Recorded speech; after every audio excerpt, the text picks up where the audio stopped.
Great. So I will introduce Sophie. And Sophie, you do get to say what went well today. Oh, that feels like a big pressure, but it's not, is it? I suppose Yeah, for you tell me, us. go on, sorry. I was just going to say a little 2 sentences You about you. go ahead, go on. I do that. So Sophie has been a campaigner for 30 years. You've been in CND leadership for 20 years. And last November, you took over from Kate as General Secretary of CND. Yay, congratulations. Thank you. And I first met Sophie before that, last July, standing in a line of women holding hands on a white line across the front main gate at Lakenheath. And that white line is absolutely forbidden to go over the other side or you get arrested. And we were all holding hands, wearing very big T-shirts with a single letter on each T-shirt that spelt out no to NATO. And you were at one end of the line and I was at the other. So it's very good to meet you there.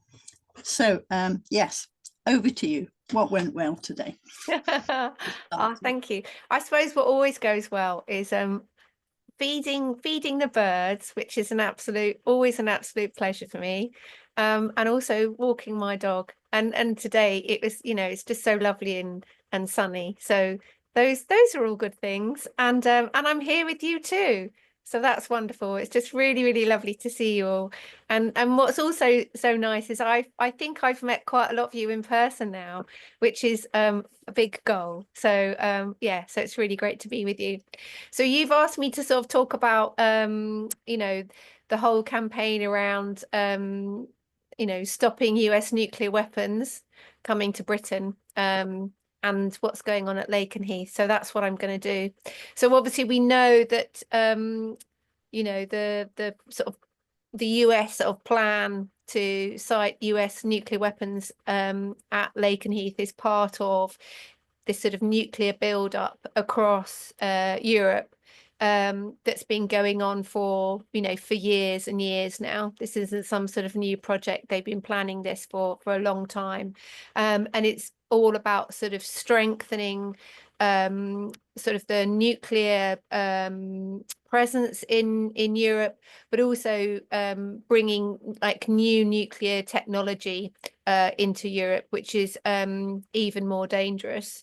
And now certainly with the election of Donald Trump, this is sort of is causing and continuing to sort of cause a lot of crises across the world, also a lot of confusion, and it's a very kind of rapidly kind of shifting political situation and political dynamics, and I feel like what feels like a very kind of contradictory sort of situation as well.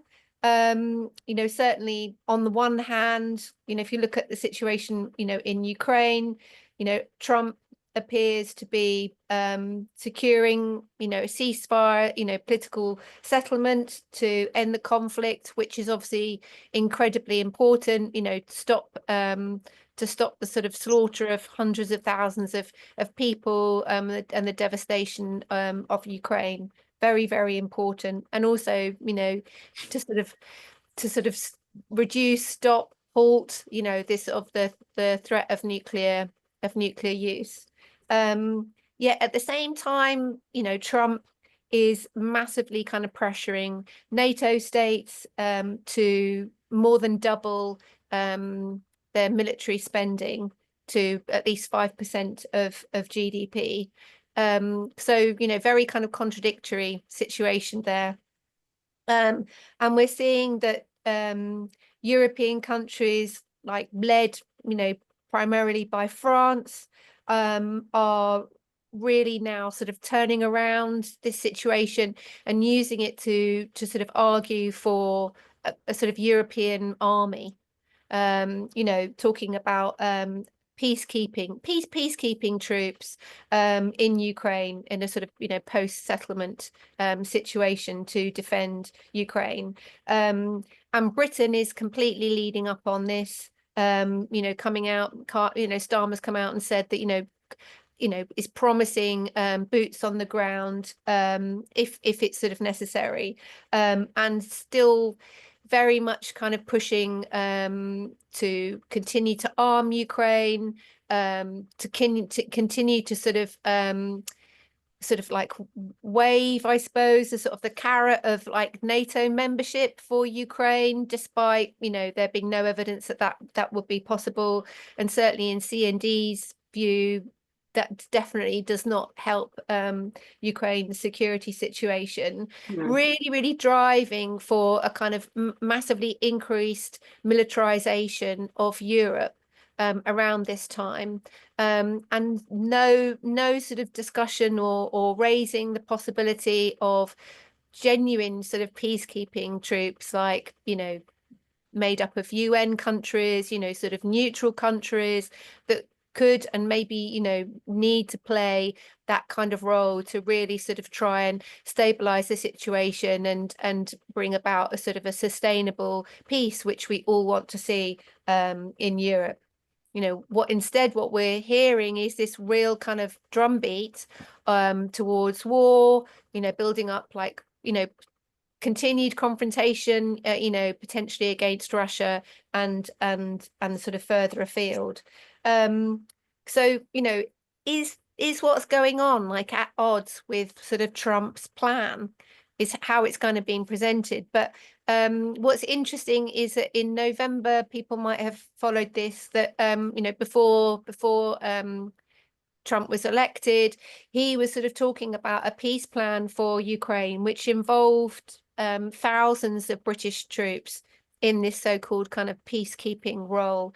So, you know, is this the bridge that Starmer says, you know, that he can play between the US and Europe? You know, so basically to kind of represent sort of US objectives around Ukraine, you know, with sort of European and British NATO states continuing to sort of militarize the situation, continuing to sort of arm up Ukraine, again, you know, with the potential for an ongoing confrontation with Russia. And meanwhile, you know, meaning that the US can continue to reorientate its military hardware, its nuclear hardware, to really build up for a confrontation around the Asia Pacific against China.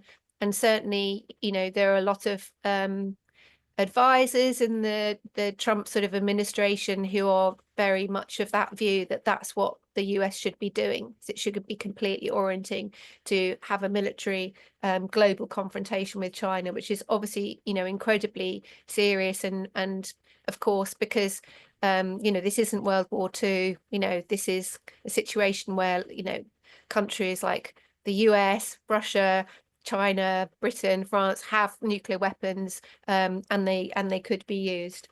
So as I say, incredibly kind of dangerous sort of situation. And so where does this sort of leave, you know, US nuclear weapons being deployed in Europe? I mean, certainly there's no indication so far that Trump is planning to either not deploy these nuclear bombs to Europe or to withdraw them. You know, we haven't heard anything about that.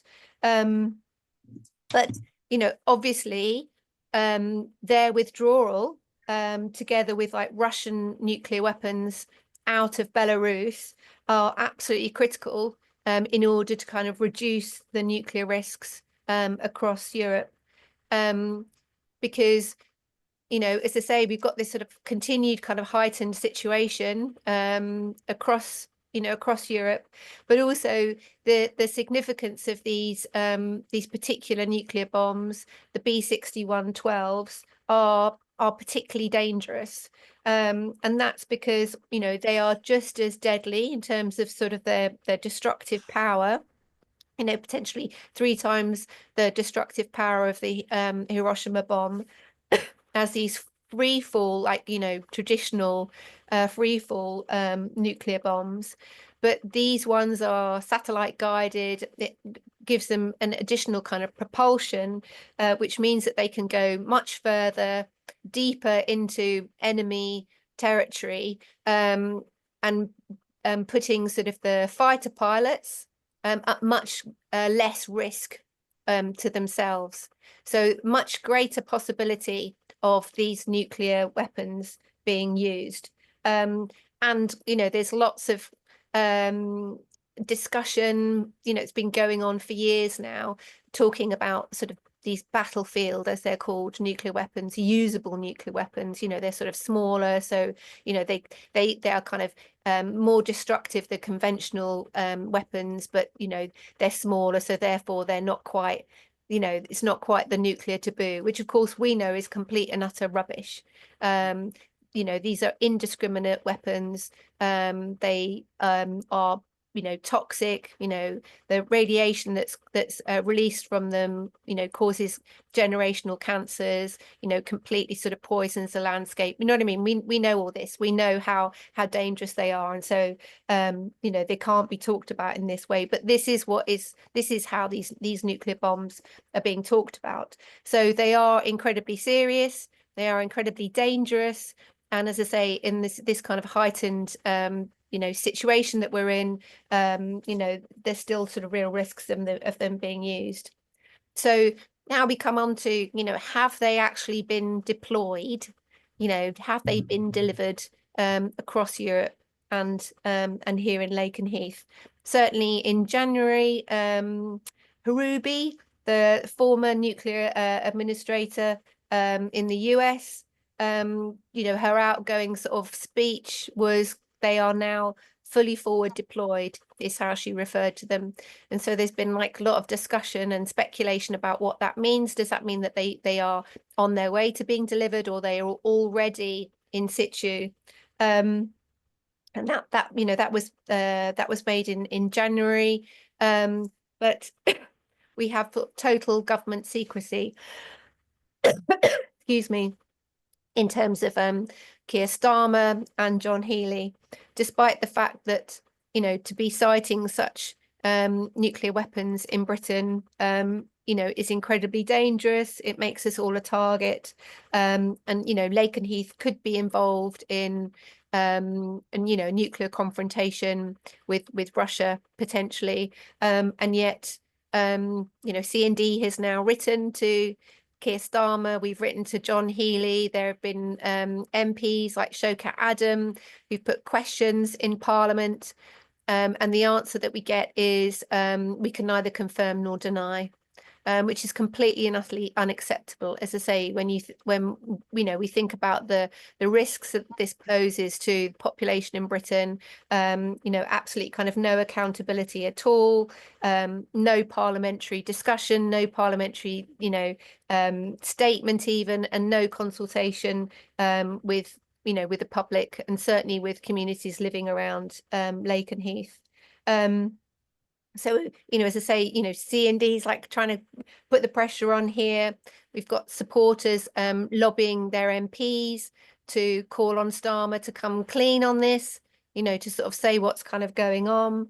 It's really important. If you haven't already, I really encourage you to use our lobbying tool on our website. I can share the link to basically get your MP to take this seriously and call on Starmer. The other thing that CND has done is we've launched a legal challenge. We'd launched one previously around planning permission for the dormitories. People might remember these new dormitories that they're building to house new US pilots to fly the F-35A jets. Well, we've now launched a new challenge, which is, I feel, kind of uncovered even really greater concerns about the nuclear dangers. So our lawyers looked into, there are Suffolk County Council and the Ministry of Defence should have emergency radiation plans. They do have emergency radiation plans, but they don't have anything in those plans about the deployment of these nuclear bombs. So there doesn't appear to be any preparation, any risk assessment or anything if there are any accidents. And we know that in the past, there have been a number of very, very serious accidents at Lakenheath involving jets, bursting into flames, crashing into nuclear shelters. And certainly with these F-35A jets, we know that there's been a history of faults with them.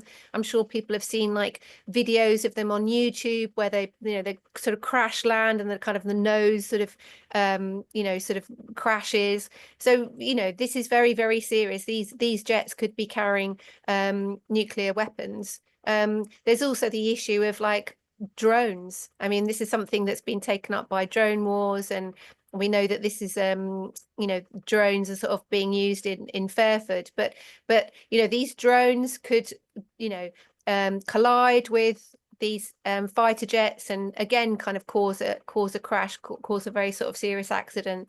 But yet there's nothing publicly made available showing that there are emergency plans for that, neither the Ministry of Defence or Suffolk County Council. And I think kind of the more you look into this, the more horrifying it is, I feel, in that we find out that there's actually the Defence Secretary, so John Healey, can make an exemption and say it's okay, you don't have to have emergency plans, or you don't have to make those emergency plans public, and that certainly appears to be the case here. So we're really kind of putting the pressure on here, because if you have a situation where these nuclear bombs could already be deployed and absolutely zero accountability, and now no emergency plans, it's absolutely horrific and absolutely sort of outrageous. So I think this is again something that's really, really important that people sort of take up. We're kind of lobbying MPs whose constituencies kind of border on Lakenheath to say that you've got to kind of take this up, and we're also sort of following up with Suffolk County Council.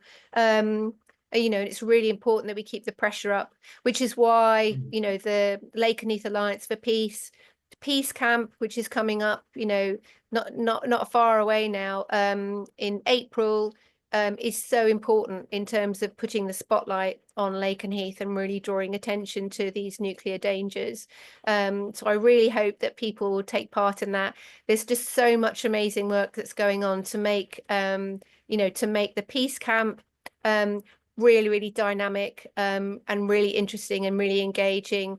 Certainly, I'm really looking forward to the International Peace Conference, where there are activists coming from all across the world, South Korea, Japan, US, all coming down to Lakenheath to take part in an international conference to really put, Lakenheath in that international context where it should be, as well as the big blockade that's going to be taking place on Saturday, the 26th of April, and CND's encouraging members to come to all aspects of the peace camp, but definitely to come to the blockade on the Saturday. We know that there's coaches coming, certainly coming from London and around the country, so we really hope that will kind of be a really kind of big, exciting, dynamic and effective protest. So yeah, I really hope that people attend that. And also, of course, we're supporting the monthly vigils as well that are taking place there. So the campaign's very much about kind of, as well, keeping the pressure on nationally in terms of our government and on the Ministry of Defence, but also sort of, locally in terms of the Suffolk County Council, all those kind of MPs are based around those kind of in constituencies around Lakenheath, to really kind of keep the pressure on. But just sort of finally, I suppose I wanted to kind of say that it does feel like, as I say, there are very sort of big sort of shifts kind of going on, global shifts going on. And I think that Trump's presidency is really bringing into question Britain's special relationship with the US. We're seeing very kind of wide layers of society really questioning if it's in Britain's interests to be tied to the US so sort of strongly militarily.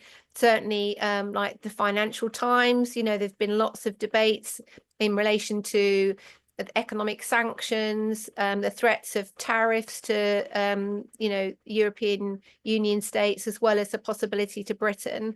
And, you know, certainly, you know, there are now kind of more MPs that are coming out and sort of speaking out about this, sort of saying, you know, if Britain's so reliant on the US for, you know, its nuclear weapons system, you know, does that mean it won't or it can't stand up against these threats, you know, of tariffs and of sort of punitive measures by the Trump administration? Does that mean it can't or it won't withstand this huge pressure that's being put on the British government to massively increase military spending? You know, and perhaps maybe we do need to rethink Trident replacement. You know, that is what's being openly discussed now, which of course is correct. That is definitely what should happen. You know, we see not only in terms of it, you know, it totally ties Britain to subordinates Britain to the sort of the US sort of militarily, you know, Trident's nuclear weapon system, it's completely under sort of under NATO command. You know, it's not independent at all, but also in terms of the huge costs.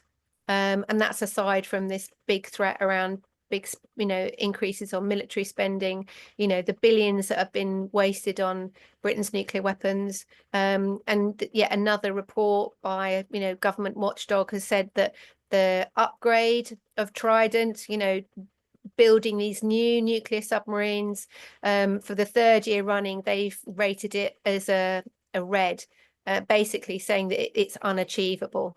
And that's because it's so delayed, you know, huge kind of problems with it. And, you know, as far as we're concerned, the government should just cut its losses and it should scrap Trident replacement. And as I say, more and more voices are coming out and agreeing with us on that, and not least, of course, the general public. Time and time again, when there's polling around how should public funds be spent, it's always the case that when it comes to a choice between military spending and spending on health, education, the majority of the population always want it to be spent on health and education, on real security issues.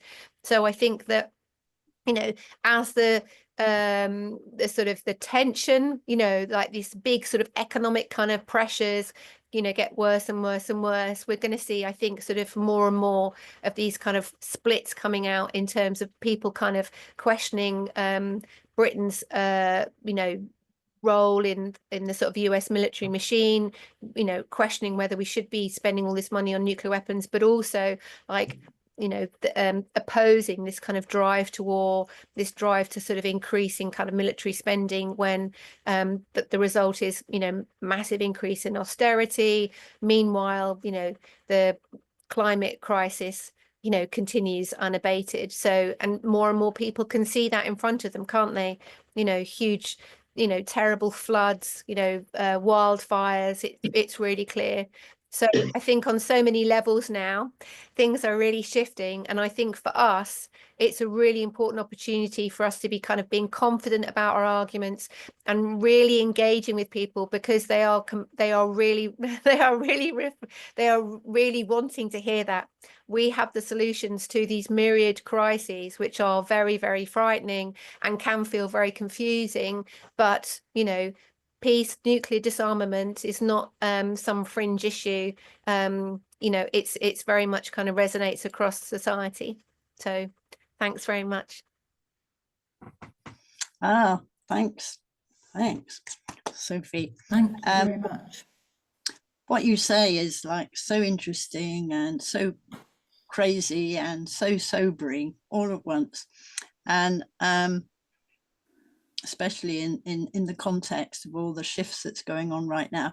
I have one question to start with, and then we'll see what questions other people have. I've lost you. Oh, there you are. What do you say, Sophie, when this question, which I get asked time and time again, what about our security? What about Russia? What about Putin? How do you, what's your response to that one? Well, I suppose I think the approach that successive British governments have taken to trying to sort of secure, keep Britain safe and keep the Ukrainian people safe has been catastrophic and a complete disaster. The sort of the pouring billions of pounds of lethal weaponry into Ukraine, including like depleted uranium, which is radioactive, totally poisons the soil, will damage the lungs and the health of like the Ukrainian people. I just think it's absolutely clear that that isn't in the interest of the Ukrainian people, and certainly what we've seen is this escalation has only made the situation far more dangerous, and it really it has taken us to the brink of a nuclear war, and so that approach has definitely not worked, and it's not kept anybody safe.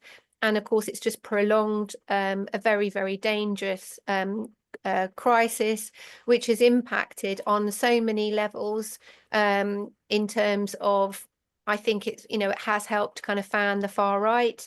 Also, it's caused massive economic crises, across Europe in terms of kind of the energy prices, but a whole number of things in terms of the impact of sanctions on Russia in terms of fertilizers, which have really increased food prices across the globe, so massively increased poverty, massively increased hunger. I mean, this has been the impact of this strategy, which is, rather than taking an approach which is one around common security, let's look at like the security concerns of all countries in that region and see how we can work towards dialogue and and a peaceful cooperation. Instead, we've had this very aggressive approach, the aggressive expansion of NATO. I think the continued sort of insistence that Ukraine should become, a NATO state has been very destabilizing indeed. So I think, this approach just hasn't kept us safe, and I think it's sort of provoked Russia into even greater, levels of like military aggression and also its threat to use nuclear weapons. I mean, it was Britain kind of allowing Ukraine to use its Storm Shadow missiles, which resulted in Russia lowering its nuclear use threshold.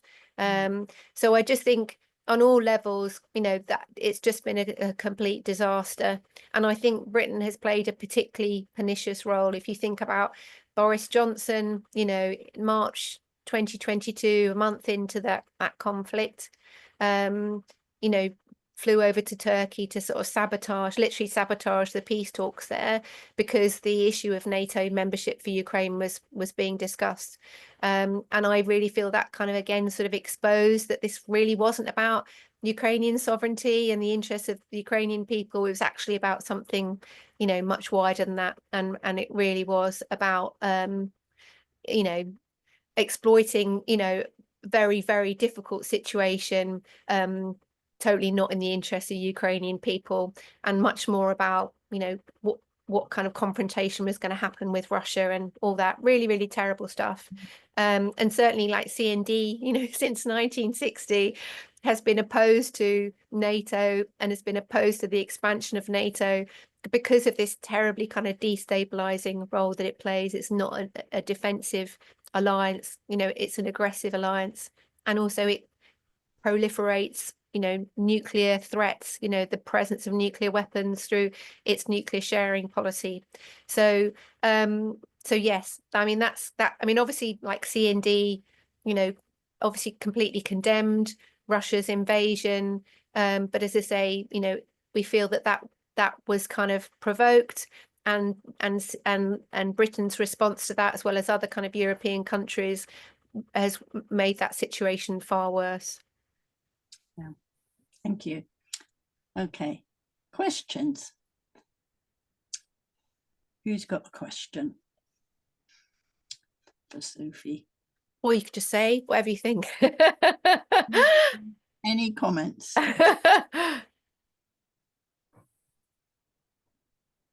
I'm looking for hands up. You can just wave your hand because we can see you all on the screen.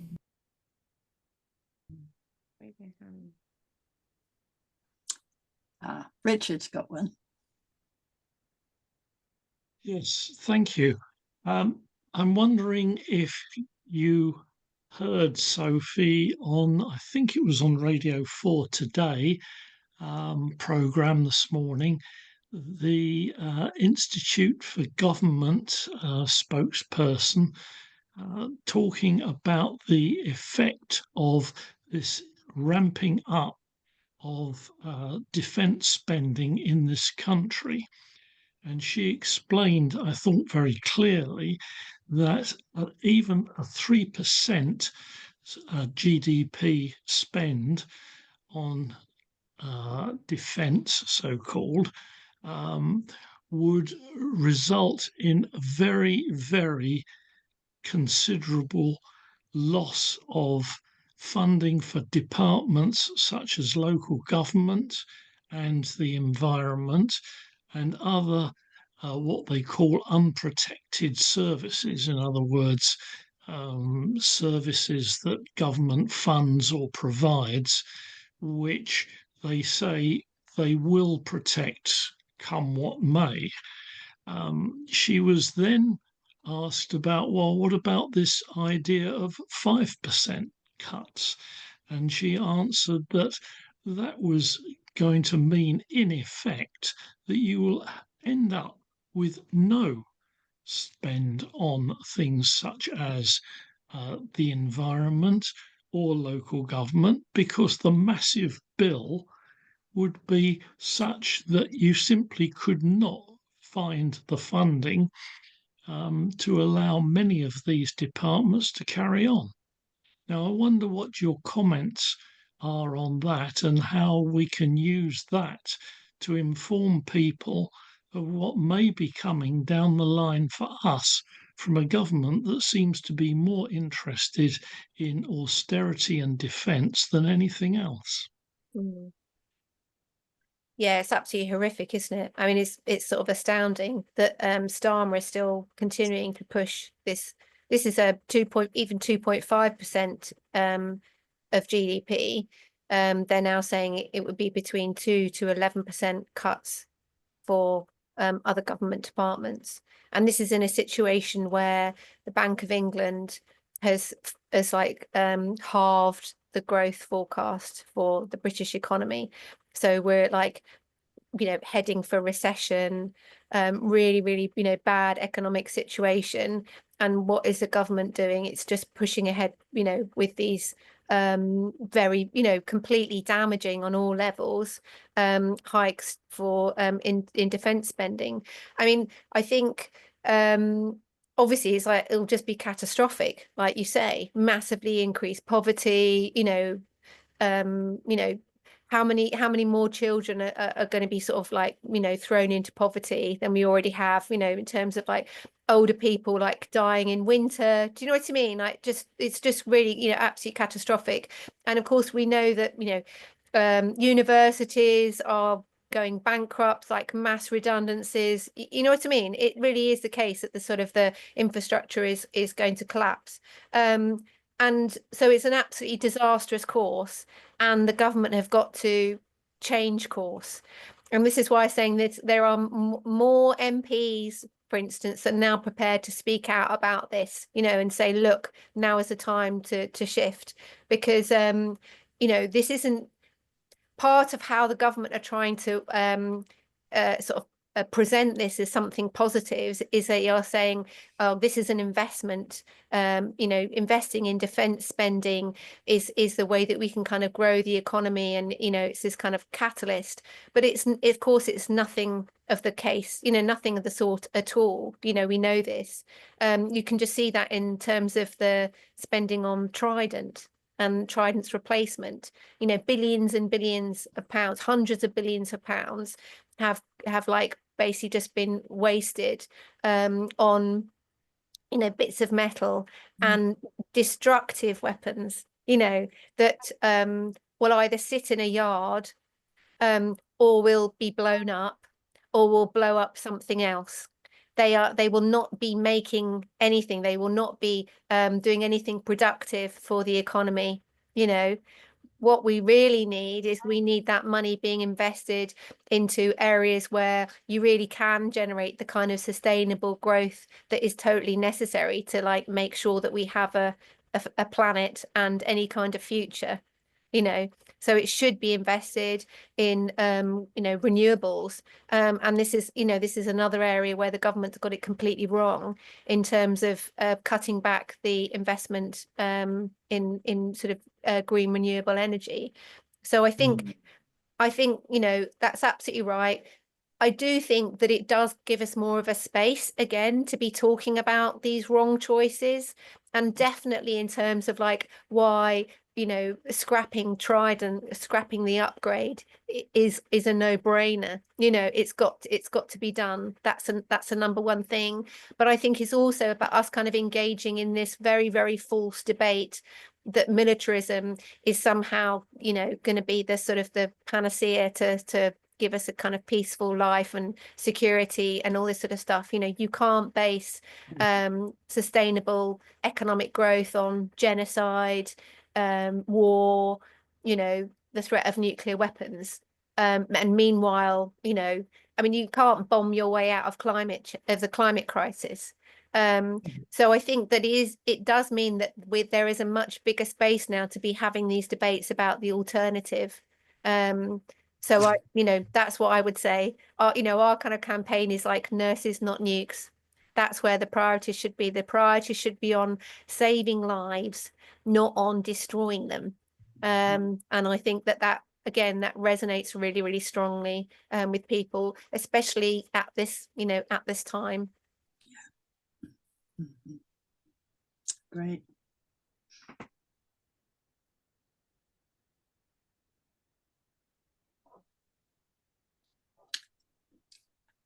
More comments. Chuck in a comment to that, to add on that, like yeah, I mentioned I'm with Park Against Dark, and they've handed a no bid for that particular project. They've handed a no bid contract to Northrop Greenham of 200 million to build the Wales site, and we also know, like, they did a really sham public consultation in Pembrokeshire where I live.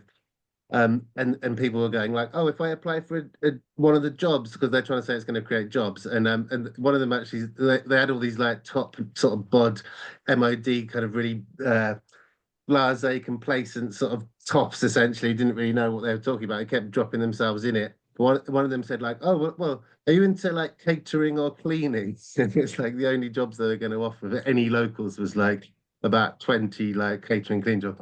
But yeah, essentially it's like Northrop Grumman, who have like an annual turnover, I think it's like 30 billion, and a staff of like 95,000. There's not going to be no jobs whatsoever. There's going to be nothing for Pembrokeshire whatsoever. Yeah. I know, it's absolutely, I mean, it'd be really good, I mean, to really talk a bit more about that Park Against Dark. I would just really love to know more about what's going on. I was saying before you came on the call that I'm just so inspired and impressed with everything that you're doing. So I'll just quickly come back on this, but if it is possible, just to be a bit cheeky to like hear a bit more about that. Yeah, but I mean, it's absolutely true. This whole thing around you know, the military the military industry is like, I just need water. Jobs rich is just completely false, because certainly we know more and more there's like it's becoming a lot more like tech rich. Do you know what I mean? Like AI and all, you know, all these kind of drones and all this sort of stuff, which is actually, you know, there's less and less sort of labor involved in these sort of things. It's all about the tech, and you know, and as I say, less and less jobs, but also in terms of the kind of society that people that we confront. I mean, we're doing sort of nuclear bases tour, and we're going to Barrow-in-Furness in March, and there they basically have one employer, which is British Aerospace. They totally dominate the community. People don't really have any other choice, you know, but to go and work for that employer. BAE Systems go into the schools all the time to talk to them about, you know, what a great job it is in the, you know, in the military and in defence. And also, you know, iodine tablets are distributed in their thousands to nurseries and care homes in the case of, you know, a nuclear emergency, radiation, you know, release. So that's the kind of literally, you know, I mean, that's the kind of future we're looking at across the whole country. And I think that it's really important that we you know, we say all this, because that literally is what we're kind of facing. I tried to be clever and listen to. Maybe Barbara should. So, oh, okay. Yeah. So no, absolutely, completely, and also, it's, I think Commonwealth did a really good report where they kind of look at how a lot of these you know, arms companies, obviously they're private, you know, they're private companies, so it's public funding going into these private companies, and a lot of the time, you know, a lot of that money is just siphoned into shareholder profits.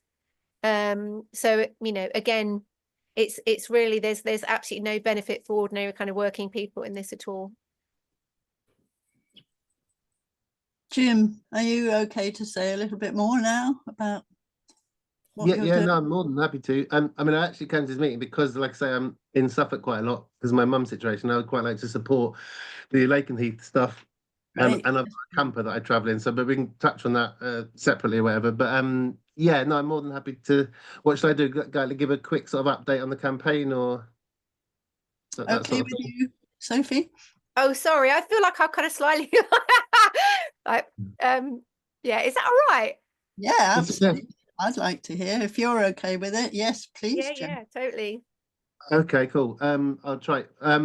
So yeah, we launched. We kind of knew it was coming. We're working really closely with CND Cymru, Waith, which is a peace action network in Wales, and kind of all of the peace campaigns. I actually personally used to work for People's Assembly National Office, so I've got quite good sort of contacts, and we got a really good sort of supporter base for the campaign. Not just me, but you know, all of us have sort of been involved in campaigns. We've got like sort of Stop the War, XR, obviously CND, Peace and Justice Project. We've got a really good sort of strong kind of national support for the campaign before we launched. So I guess everyone knows what the project is. It's under AUKUS. They're planning to build 3 dark radar bases around the globe. So that's in, well, they've decided in Pembrokeshire in Wales, where I live, one in Australia and one in the US, as I said, as part of the AUKUS bigger project, which I've lost the figures, but it's a massive amount. It's billions they're going to spend on AUKUS. It might even be don't quote me, it might be 800 billion or something like that. Insane. So yeah, like I say, we kind of saw it coming. As we were gathering supporters, the Labour Party were completely silent. Like, we've worked with a lot of Labour councillors, and we know they've spoken on, or MSs and MPs have spoken on our platforms on anti-austerity stuff. They're absolutely silent. But anyway, yeah. So they've remained silent. All we've had is an MOD kind of press release after Starmer got in. Obviously, they were waiting for Starmer to get in. We've all seen how that's going in terms of the Starmer sort of foreign policy. In terms of our actual campaign, we're doing really well. So I suppose action-wise, we've got quite a good website, and there's loads of, it's very action-focused and very accessible in terms of people being able to get involved. So we've already had a petition where we've had 16,000, which isn't huge, but because it's still small, it's a local, it'll get bigger. We've currently got also a statement of opinion that's gone to the Senedd, to the Welsh Senedd, and we're going to following a similar processes to do something similar within Westminster. So we're sort of currently trying to get more MSs in Welsh government to in the Senedd, to sign to support that. We've also, all of the peace campaigns in Wales are working towards a presentation day we're doing at the CND on the March the 5th. Yeah, so we're sort of just trying to get it bigger. There was a successful campaign in the 90s that the sort of Tory government had to actually kind of very publicly cancel. So we're kind of building on the really strong sort of heritage and history of that campaign. And we've actually got some of the same people involved, you know, literally doing it again 30 years later, which is really sad. But yeah, but as how these things go. Press-wise, we're kind of winning the press war locally and in the Welsh papers. We actually were covered by sort of Yahoo News the other day, and sort of bigger outlets like that. So it's starting to get sort of national coverage. Sorry, throw this for a second. Oh yeah, but the MOD are sort of staying completely silent, as I say. But in a way that's good for us because we get to kind of set the narrative. And even though it's absolutely terrifying, Trump getting into power, obviously in America, we're kind of now selling this sort of line, which is like, you know, do you want to give Trump the keys to sort of militarily dominate all of space from Pembrokeshire and the other 2 sites around the globe? Because that essentially is what it does, you know, as things stand. So I think that's quite, it sounds sad, capitalizing on such a horrific situation with Trump in power, but actually it kind of potentially helps us because it's like, do we really want this? You know, that's what we're looking at. So yeah, so I better stop. I better finish up quickly because I wasn't even supposed to be talking about this at all. But yeah, so we had a couple of public engagement exercises. It's going to go through Pembrokeshire County Council planning, but we're really trying to push it up so it has to be dealt with by the CND, and we're really trying to raise the scrutiny and the sort of awareness and get it up into, you know, like I say, we're getting there gradually, but we want it to be a national issue. You know, that's our objective. And I think we're getting there slowly. We're doing loads of other things that I sort of won't go into, but yeah, the website has got lots of actions and a lobbying page and various things that we want people to kind of engage with, and obviously anything anyone can do to help sort of grow it, that would be obviously really hugely appreciated. There's probably lots more I haven't said, but I don't want to take too much time of the meeting. Oh, thanks, Jim. What's the website called? It's www.parkagainstdark.com, and I could put it in the chat. Yeah, thank you. Sounds good. That's great to hear. And I wondered, Ginny, if you could do very briefly the same thing about what Lakenheath Alliance for Peace is doing. Okay. So its history is it started just about a year ago. There were 3 of us, Ali from South Wales, me and Angie. We're thinking it was time to be doing something else when we heard that the weapons were coming back to Lakenheath. We were all Greenham women. We work very closely with Norwich CND, who've been, you know, working away at this, raising the profile for years and years. So I think we managed to energize, and within 4 months we put on the July peace camp at Lakenheath, which was a beginning. We walked from Norwich to Lakenheath, had a lot of visitors, camped the other side of the road, and 2 of us got arrested, and then almost immediately decided, yes, this was great, but we have a lot more to do and we needed to grow. So we started up the monthly vigils on the last Saturday of each month, and they've been hosted by different organisations around there, Stop the War and Quakers and CND. We've got a brilliant website, a guy called Pete. It's looking really good. I'd like to show you, but I'm not sure how to do that, but you can look for yourself. What else? For planning at this time, we've very much divided it up into working groups, and more people have joined. Angie recently made very good contact with Extinction Rebellion, and they've come on board, and that's made a huge difference because they have a lot of resources. CND have been brilliant and always been on board, of course.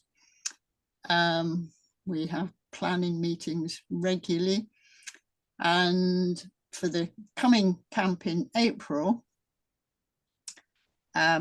it's the 14th to the 26th, and each day has a theme, and I might be able to show you that, I think. Can you see that? Nothing there at the moment. It does say you started screen sharing, but there's nothing there. There we go. Did it come up? Yep. Right, okay. So be setting it up Monday and Tuesday. We have sole use of a campsite, an eco campsite within about 25 minutes of Lakenheath. It's beautiful. It's on the edge of a fenland nature reserve. There are 50 pitches there and some yurts. We're trying to find homestays in the vicinity, and many Quakers are offering their homes for that. So Wednesday, I should also ask Marie to talk about that. Really, she's here. She's organising the choir day and is in contact with, what's it called, Marie? Campaign choirs? Campaign Choirs Network. And as a result, 5 choirs are coming. So far, yeah, people from 5 choirs, not 5 complete choirs. Right, But, okay. from about 5, yes. So far. And in particular, some of you might have heard of Seize the Day. This is a group that sings amazing protest songs. And Rob Johnson, he's coming, and there's a fundraising gig in Bury St Edmunds that evening. We've got the use of a venue there, which has been very friendly and is on board and very supportive. Next day is Greenham Common Day. We'll be out leafleting in Brandon Market in the morning. We'll do something in the afternoon at the main gate, probably a lot of singing and dancing and decorating the fence. And as you can see, next day is Climate Day. A lot of Red Rebels, I believe, coming for that day. Angie's organising the War Crimes and Genocide Day with some interesting actions happening. Tuesday, Democracy Day. Leslie Graham, local Green councillor, is marshalling county councillors, hopefully some MPs, to come along and speak out and support us. A Faith Day organised by Pax Christi on the Wednesday, the Peace Conference that Sophie mentioned on the Thursday, and training for it on the Friday, the blockade on the Saturday. So I don't know how to get rid of this. It's gone off the top of my screen. Now it's disappeared altogether. Okay. There it is. So we are an alliance, and we're now got 52 organisations have signed up. You can see them all on the website. And there's a signing in form. And if you're interested in either in coming or just supporting us, it's great to hear from you. That's on the website, and it's my job to reply to you all, which is great.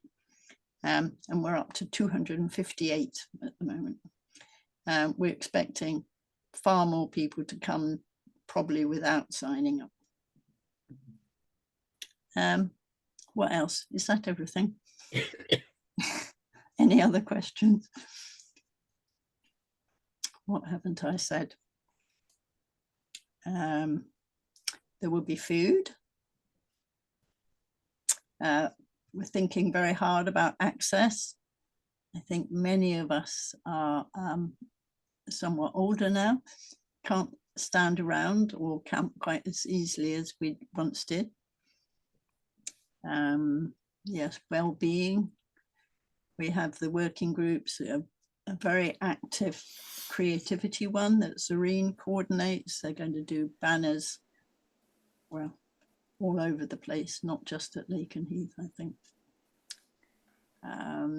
There's a training working group for those wanting to take direct action. I think it's really important to get non-violent direct action training, ideally before coming to the camp, ideally in your locality together.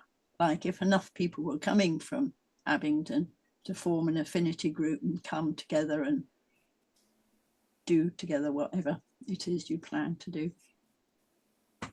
I think I've said enough. Somebody else. More questions, more comments. Well, While you was- I just, oh, go on. Sorry. Go on. I mean, I was just going to say, I just think there's so much work that's gone into this peace camp. It just sounds so fantastic, and I just think it's such an incredible amount of that you've already achieved. You know what I mean? Just looking through all the different days and all the ways that you're getting, you know, different sections of society involved and interested. I just think it's really inspiring and like massively well done. Thank you. Yeah, just hope it's effective. It is. What gives you hope, Sophie? What keeps you going?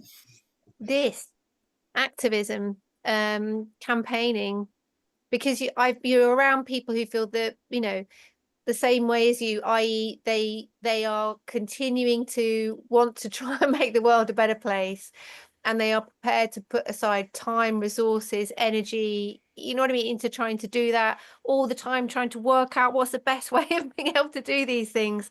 It's just really inspiring and motivating, and that, you know, that's kind of what keeps me going. And also it's positive, isn't it? You know, it and also it's empowering, you know, and it, yeah, so that's what I think. I'm still looking for more comments or questions, but meantime, can you give us any idea what the peace movement looks like in Europe?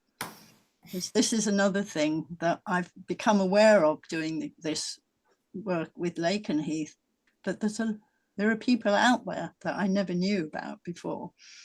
Do you get a sense, Sophie, of whether there is one? Yeah, I mean, yeah, there definitely is. You know, there definitely is a strong peace movement across Europe. It's just probably kind of in different sort of forms now, I suppose. But it's, you know, it's definitely there. And I think, you know, as I was saying, with this growing, even sort of the growing pressure around the wrong kind of economic priorities, you know, this huge increase in austerity, it is sort of meaning that there can be more space to talk about peace, but also there is this, you know, much more this very worrying dynamic, which is the growth of the far right. And we're seeing that here in Britain with reform. And I think, I mean, that's definitely where, you know, where governments completely fail to really kind of tackle the economic crises, and just completely or just attack working people, don't they? And just, you know, increase poverty and increase sort of the wealth for the wealthiest, and completely kind of fail to challenge the sort of the racist sort of rhetoric that comes to sort of you know, as a way to try and take the spotlight away from these kind of economic policies, you know. And that's what we're seeing, unfortunately. I mean, it's horrific, isn't it, to see what the Labour government's doing in terms of the videos it was putting out around you know, oh, look how many refugees and migrants we've deported, and we're going to like film it live, and, you know what I mean, really, really awful stuff like this. And what's that doing? That's just mainstreaming far right racism. You know, it's not it's not going to sort of stop it. So, I mean, and that's been happening across Europe. And I feel that, you know, a lot of that is where governments have just sort of folded around pressure to increase defence spending and arming up and all of that. So, so it is, you know, it's a very, as I say, very contradictory time, isn't it?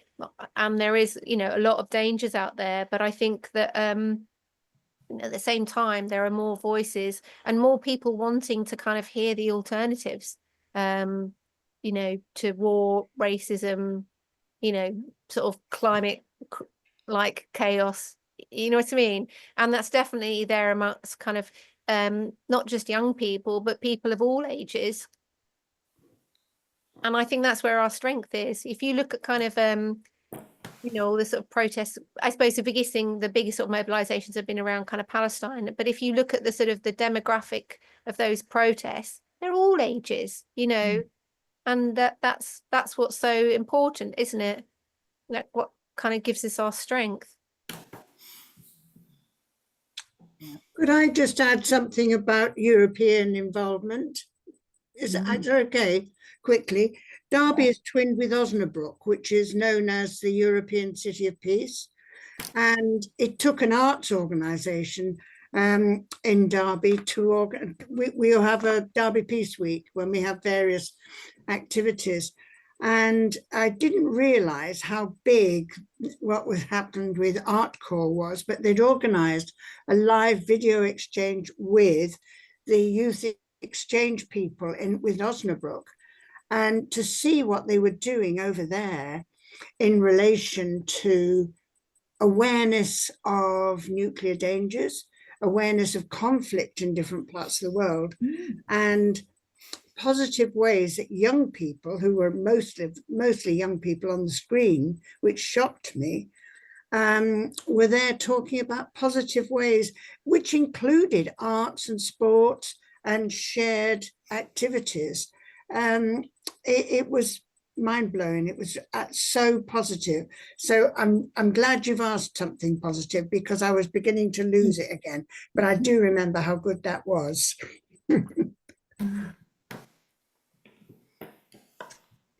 Oh, Barbara.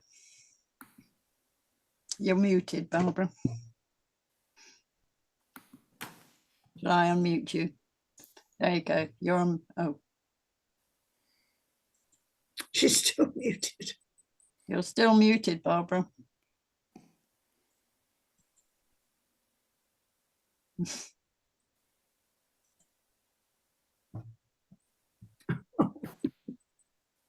Hang on, Barbara. It's not possible for us to unmute you, Barbara. You have to unmute yourself. It's at the bottom left of the screen.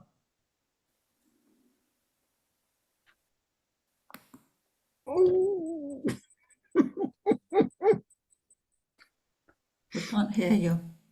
Right at the bottom, Barbara. You click anywhere on the screen, and the bottom left, there's audio and video icons. Can you see those? Or maybe put your question in the chat. That's a good idea. Oh. Shall we take Zoe while we're waiting for Barbara? Yes, good idea. Yeah, I just had a few ideas. I'm going to go to Lakenheath. I'm going to be making a film there. My ideas at the moment, just to put into the pot, really. Well, one, for people who can't go, or even people that can go, if people wanted to record sort of 1-minute messages into their phones, it would be fun to get a whole load of different people's points of view. And they were quite concise messages, pretty much how our faces are looking now. I think that could be quite fun, and it would be a way that people could contribute to what their points of view and their towards the film, even if they couldn't make it there. And then the second thing, when you were saying about different countries are going to be doing actions and things as well, or different people who, like, there's internationals, I think, coming over.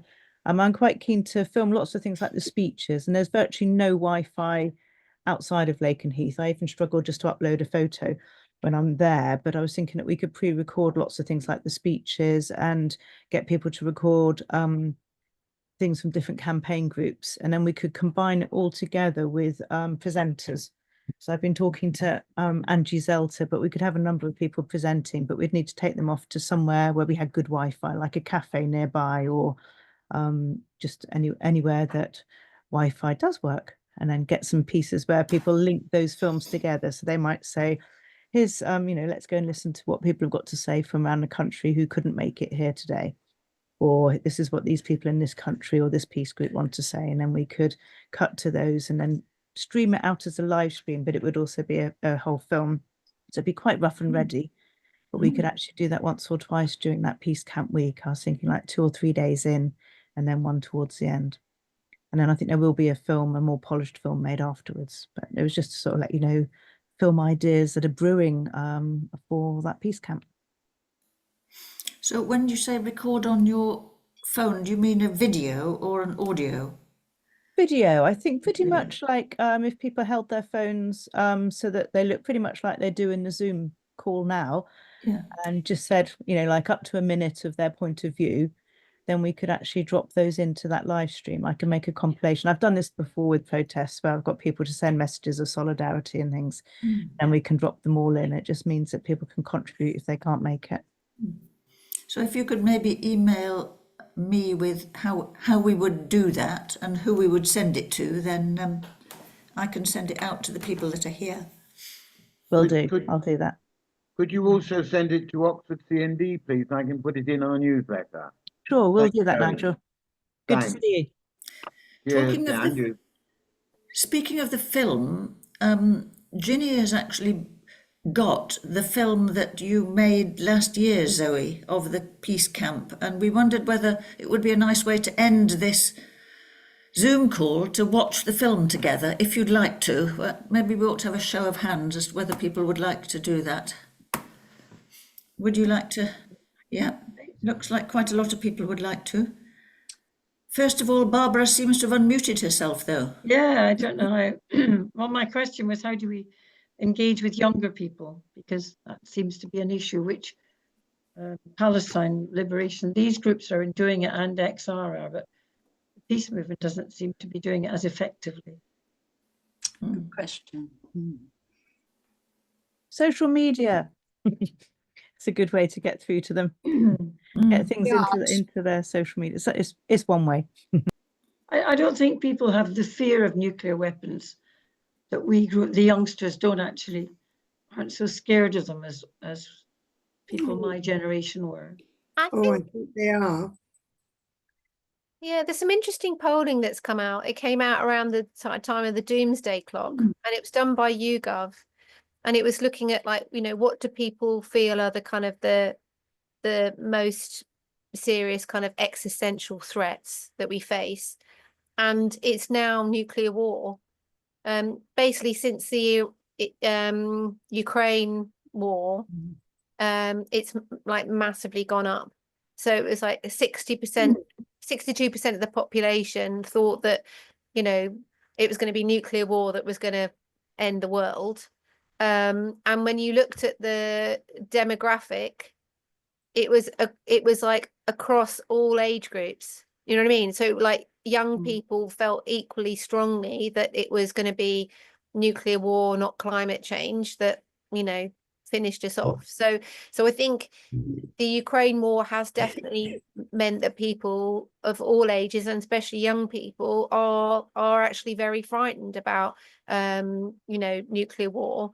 And we're certainly finding that when we do like social media advertising, that we are getting thousands of new supporters sort of signing petitions and things like that around sort of against the sort of the threat of nuclear war.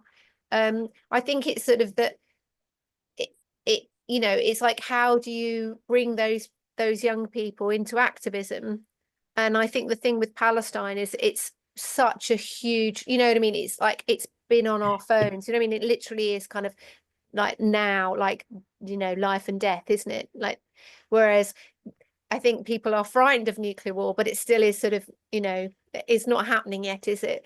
So, but so I think it's kind of working out how you can kind of engage with like young people where they are, for us, we feel that, well, for CND, we're trying to do more kind of educational stuff, and also you know, linking up in relation to the sort of the issue around costs.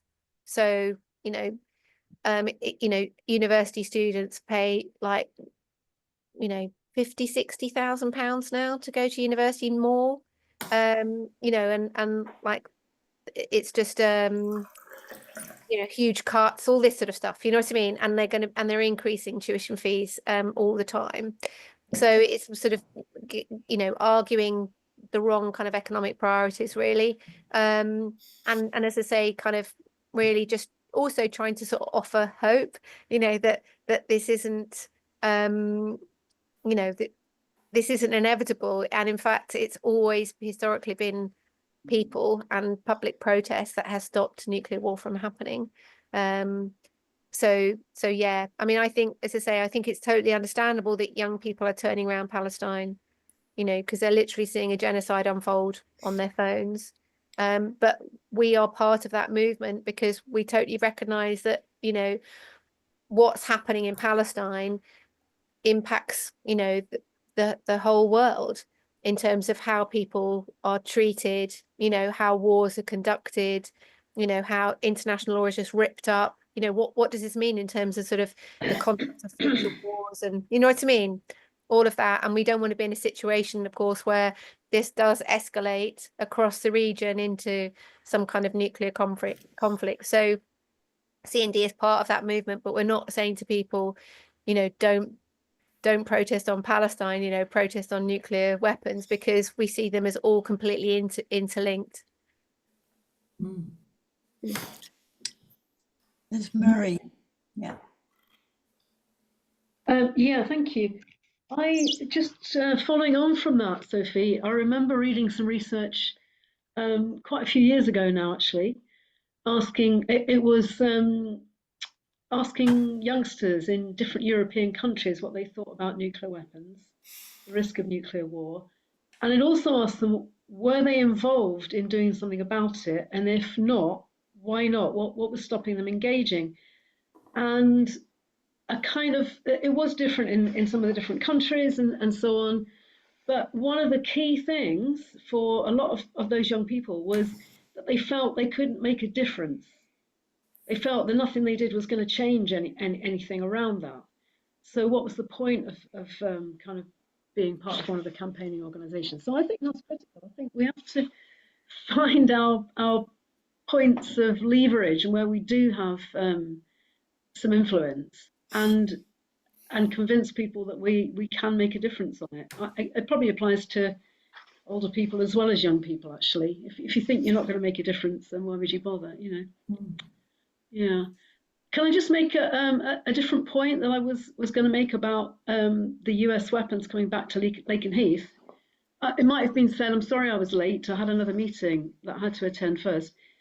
So it may have already been said, but one of the key things for me is the secrecy around it and the lack of any kind of debate. You know, how dare they think that they can just make that kind of decision completely over not only our heads, but over the MPs' heads. To me, that's just outrageous. You know, that's really got me angry more than anything. I've been against nuclear weapons a long time, but that is just, I just think it's outrageous, and we should really push at that button for people as well. Thank you. Thanks. And there's Jim. Quickly chip in on that as well. We're also kind of 15 years into sort of what the Tories austerity, what the Tories started as their austerity project, and it's like this onslaught. You know, it's like what I used to call it, like the scattergun approach that they've had of just hitting us on so many different levels on like climate and war and austerity. You know, we're into like about the 4th or 5th different incarnation of kind of siphoning out everyone's wealth out. This time it's a so-called cost of living crisis, whilst all of the billionaires continue to like triple their wealth every few years. It's like I really feel for that generation, like in that everything's so much harder than it was, and it kind of hopefully there's going to be some kind of catalyst moment. And this is why we do always have to be organised and ready and keep organising, because it means that when that catalyst moment does come, we're ready to get on it and to sort of do something. We're networked and ready to fight. So hopefully, I suppose we all live in that hope that that'll come. So I just want to say that. But I'll talk. I have filled out the online. It's not really a question, but I would say, Ginny, I did fill out the submission thing you mentioned earlier. So there will be a thing from me. And I've got, like I mentioned, I've got a camper van. So if I can help at all with stuff and support things, I'm planning to come on Saturday to the one that the vigil, because it's the first time I've been here at the right time to attend it. So I'll rather than taking up time in the meeting, if you tell me where to park and that sort of thing. But yeah, will do. Great, glad you're coming. Right. Well, it's getting towards the end of a very interesting evening, and I think maybe we should thank Sophie very much, and then I will show the film so that if anyone wants to watch it, stay. And if you are tired because you've been on the screen for more than an hour and want to go, then Zoe has put the link to the film in the chat, and I can send it round for you if you like. Yes, please. Thank you. Yeah. Thanks very much, and really, really lovely. So lovely to see you all, and really, really enjoyed the discussion. Thank you. Thank you. Thank you. It's been very helpful, Sophie. Thank you. And very inspiring, actually. Yeah. Yes. Well, Yeah, we are. very hopeful. Yeah. Mm. Okay. Also, I'm very impressed with your tech skills, Sally. You may not when you've seen this. No, that's brilliant. Just got up on screen, boom, doing it. We practiced quite a bit, didn't we? After a tenacious direct action campaign led by local groups, the 110 US nuclear bombs stored at Lakenheath were removed. But now we've found out that they're coming back unless we can stop them. That's all of you here and all of your friends and relatives.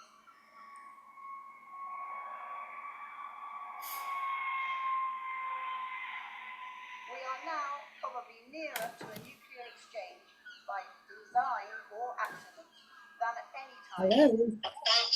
US nuclear Hello. Hello, sorry, I had a missed call. Make the UK once again Who is it? nuclear base to the US, thereby Hello. making in the event of a nuclear. When was that? My name is Sirajul Islam. I'm the Sheriff.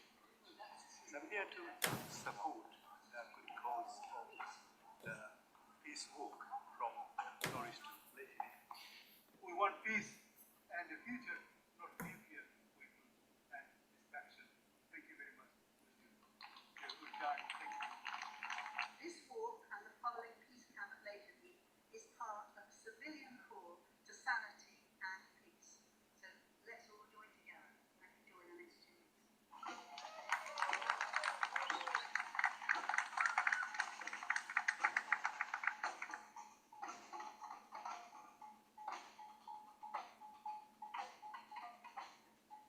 The other attraction I wanted to show you is the olive tree that was planted in honour of the peace camp and its founder, Shad Barkley, who brought a lot of peace organisations together and said peace needs a profile in Norwich, and we have a mayor for peace and should celebrate that. Then we're going that way and across the road, and we're going to stop the traffic and turn some heads and walk down on Tank Road.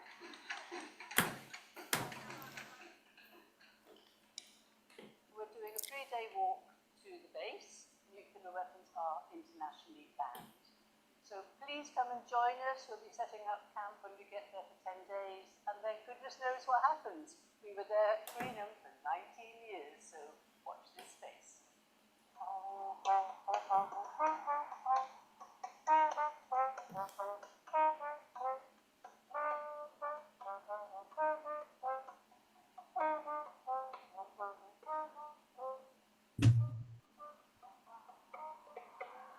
We're a bit exhausted. Just been walking for 10 miles from Norwich. We've arrived in Wyndham. We went past Kexogue.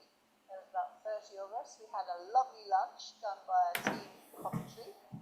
And it's been into the bookshop across there, and they've all been saying, yes, it's great what you're trying to do, and lots of encouragement there. And we're just going to have a rally here in Wyndham.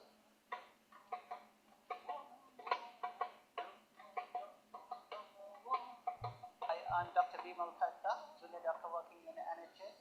Currently, I'm joining the peace movement here, walking all the way to Lakenheath in a peace march, representing So the he's NAP and already IPPN put up on the screen. and for prevention of nuclear war. We are here to resist the bringing of modernized nuclear bombs here in Lakenheath. So we are here to raise the awareness of the consequences of some say incidents or accidents of the nuclear weapons. I'm joining the march and the cycle for peace, which is fantastic. I turned 50 this year, and I thought I really want to do something positive. I've been on a few marches, and this is one of them. It's been quite tiring actually, but we've had loads of support from the public. They've been honking the horns, supporting us. So yeah, it's been really positive and it's really joyous. About 20 of us have just arrived at the air base, and we're now going to walk the last 3 miles up to the main gate.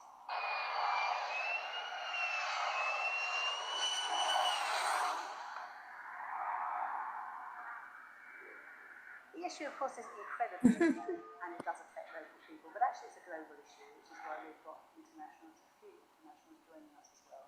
NATO has basically said that all our nuclear weapons, NATO's nuclear weapons, need to be out and deployed to show Russia and China that we have nuclear weapons, if they don't know that we've got nuclear weapons.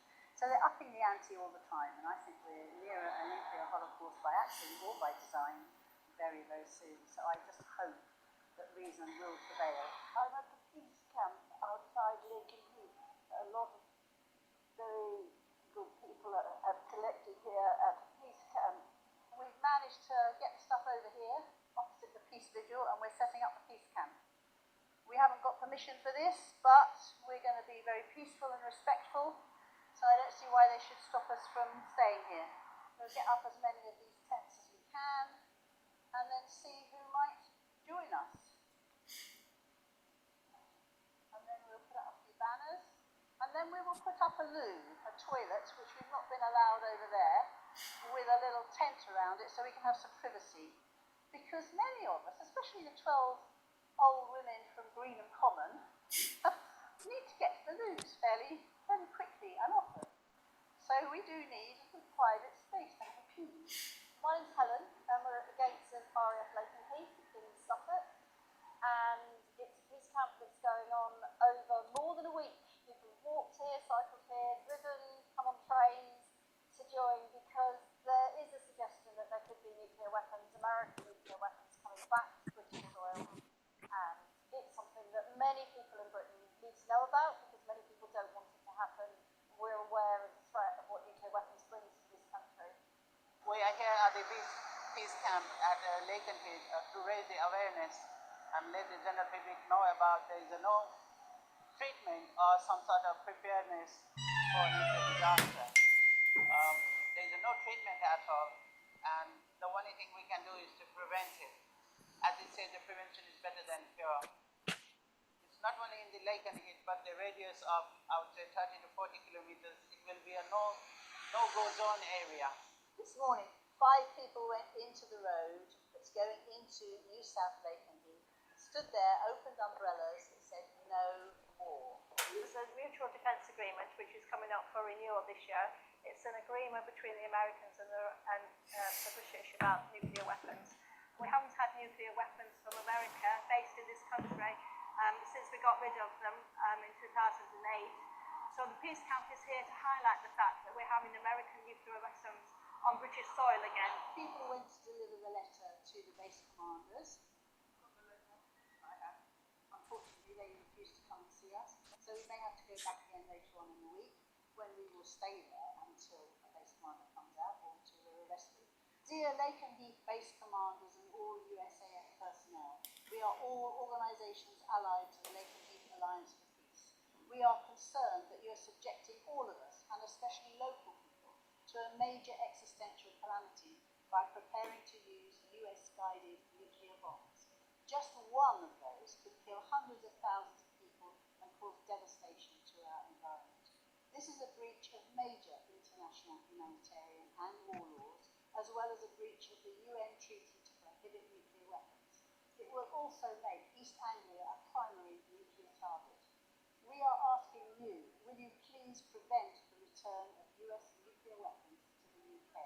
with peace and love. The camp has been really very well self-organized. We've been having workshops, a very different one with different people coming to talk about different subjects. Any camp like this is so much work to organise. I mean, the organisation that it takes to bring shelter, food, is incredible acts of coordination. But one of the things that's really beautiful is all the banners that people bring to decorate the site and the message that they give. And I think the one that really stands out for me is the United Nations Declaration on several banners here, that nuclear weapons are now banned internationally. We should not be bringing these to our soil, and we need to wave that banner very prominently.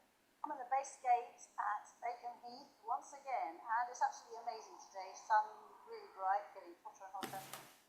A drumming band has just come. They're going to start playing very soon.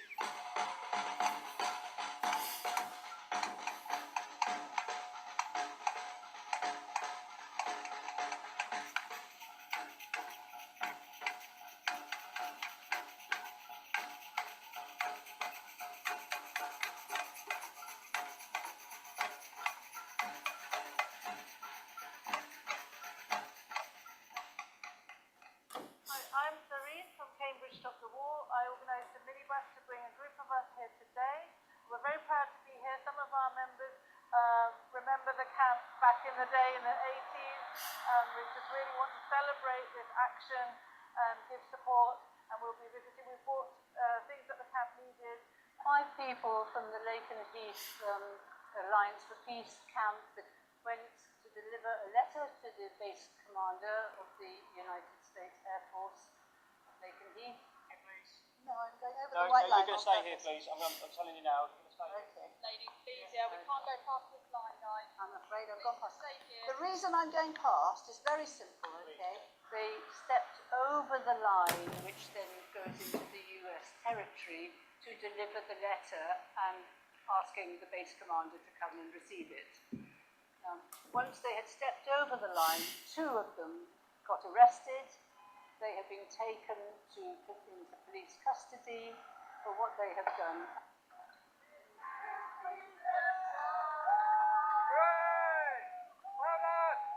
We're here today in our numbers at a peace camp because it's known now the US intends to bring nuclear weapons back here to Lakenheath. We are determined that that should not happen. We do not want this community, or indeed the whole of Britain, put on the nuclear front line in future US wars. So we don't want those weapons here. We are horribly near to World War III. So as I've got older, I've researched my family background, and my grandparents were made refugees from wars repeatedly in Russia and in Poland and from Paris in 1940. And you come to the point where you think this has to stop. You know, all wars have to stop, and we have to work for peace, because what it does to people's lives across generations, across continents, across time, is just horrendous. And being here at these gates in the face of this military power just really brings that home. The target of nuclear weapons are civilians, population. So I feel appeal to come here and say we don't want nuclear weapons. Not here, not in Spain where I come from, nowhere in the world. Civilians don't want wars. We've got a very good track record here getting rid of nuclear weapons. In 2008, the US arsenal was removed, at least in part because of sustained popular protests against them. So we are here today to say we don't want those weapons back here. If they come back, we will get rid of them again. We are for a nuclear-free Lakenheath, a nuclear-free Britain, and a nuclear-free world. And always look on the bright side of life. Always look on the bright side of life. If life is jolly rotten, there's something you've forgotten, and that's to laugh and smile and dance and sing. When you're feeling in the dumps, don't be silly, young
What a great film. Yeah, Well lovely. done, Zoe. That's amazing. Yeah. Thanks, Zoe. Thank You're you. still here. And thank you, everybody, for coming. All right, lovely to see you. See you soon. If I don't see you before, see you in Lakenheath. Thanks, Sophie. Thanks for Bye-bye. coming. Bye, all. Bye. Everybody. Good to see you all. And you. Lovely to see you. Bye. Bye-bye. Bye.